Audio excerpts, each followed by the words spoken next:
Thirst. Thirst is a Korean vampire film. And I gotta say, wow!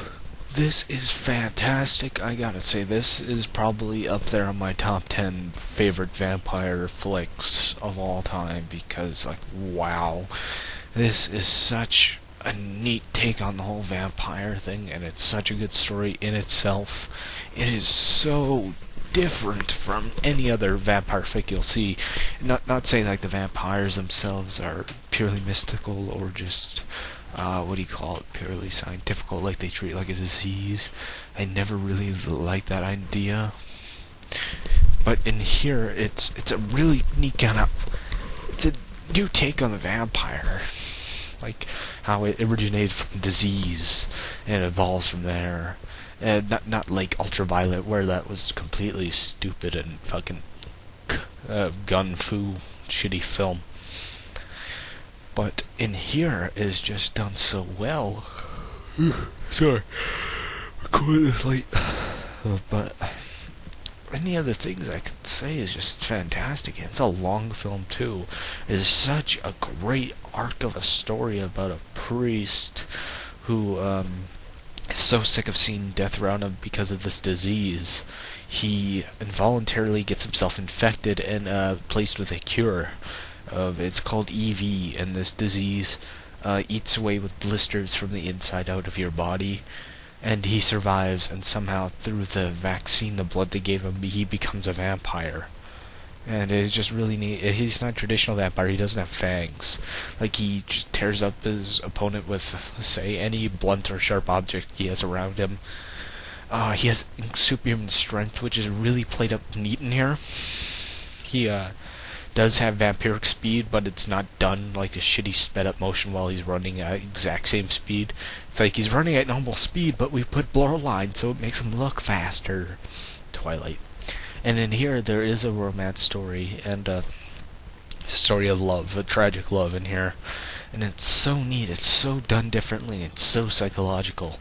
And it's kind of neat how they portrayed the vampire healing factor in here. It's really done well. This is such a great vampire movie.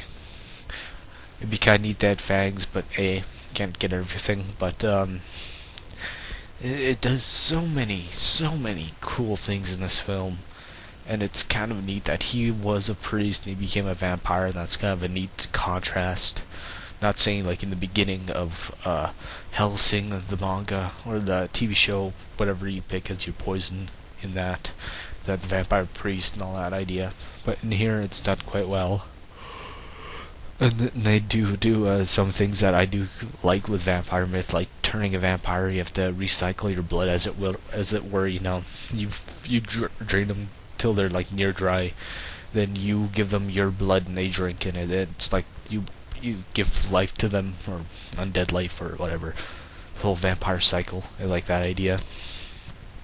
It's very much a neat idea on the vampire. And if they don't feed, blisters become their body and they becoming deadly sick, like cancerous sick, like they have blisters all their body, they're puking up blood, and it's like wow, we need to feed them, we're gonna die.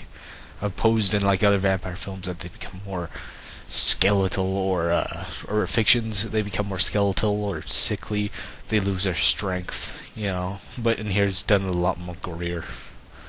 And in here it's done so well. Oh, I couldn't praise this film enough. It's the anti-Twilight. It's, I don't want to say gritty, but it's such more of a real adult take onto a romance, that it is tragic, it is brutal, it is how it is, and it's not